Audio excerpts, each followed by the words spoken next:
เวลาที่ผ่านไปใครก็เอากลับคืนไม่ได้ความยาวของเวลา1 นิ้วจะเท่ากับทองยาว1 นิ้วได้แต่ทองยาว1 นิ้วยากที่จะซื้อเวลาที่ผ่านไปแม้1 นิ้วได้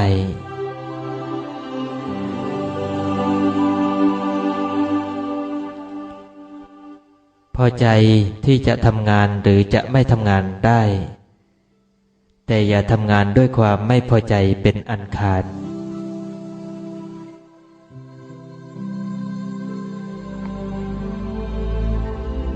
โชคร้าย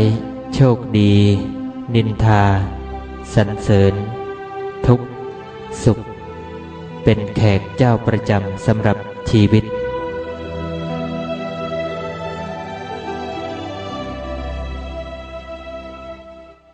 การแสวงหาความพยายามการเรียนรู้และการฝึกฝน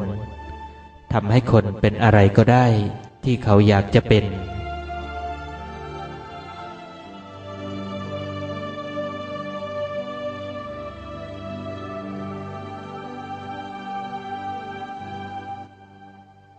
การก้าวไปข้างหน้าการหยุดอยู่กับที่กับการถอยหลังพฤติกรรมเช่นนี้ส่งผลให้คนเรายืนอยู่ในฐานะที่แตกต่างกัน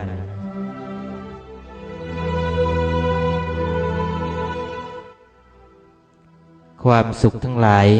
ต้องอาศัยสิ่งภายนอกแต่ความสุขที่เกิดจากความสงบแห่งใจไม่ต้องอาศัยใคร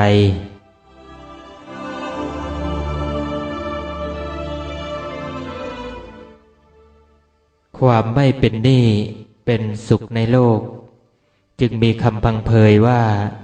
เข้านอนโดยไม่มีอาหารค่ำดีกว่าตื่นขึ้นมากับหนี้สิน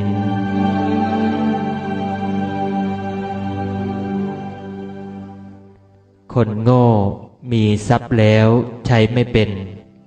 เมื่อทรัพย์หมดเกียรติก็สิ้นเพื่อนก็พ้นภัยก็ถึง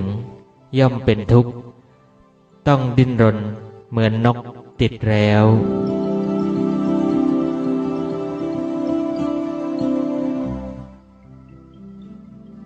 คิดเล็ก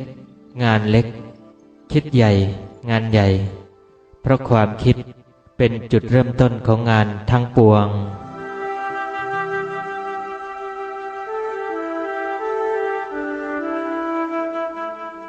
ความอดทนเป็นสิ่งที่คนควรสะสมไว้ให้มากที่สุดเพราะกว่าจะประสบความสำเร็จได้ต้องใช้ความอดทนอยู่ตลอดเวลา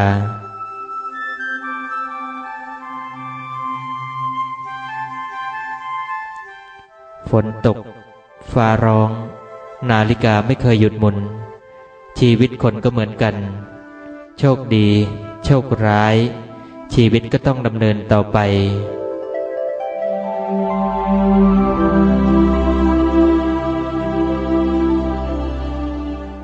ไม่มีสิ่งใดในโลก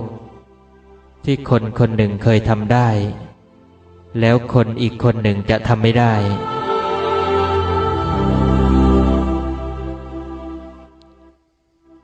ชีวิตคนเราเปลี่ยนแปลงอยู่ตลอดเวลาตั้งแต่เกิดจนถึงปัจจุบันทางร่างกายเราตกแต่งความเปลี่ยนแปลงไม่ได้ย่อมเป็นไปตามธรรมชาติแต่ความเปลี่ยนแปลงทางจิตใจและสถานะเราสามารถตกแต่งได้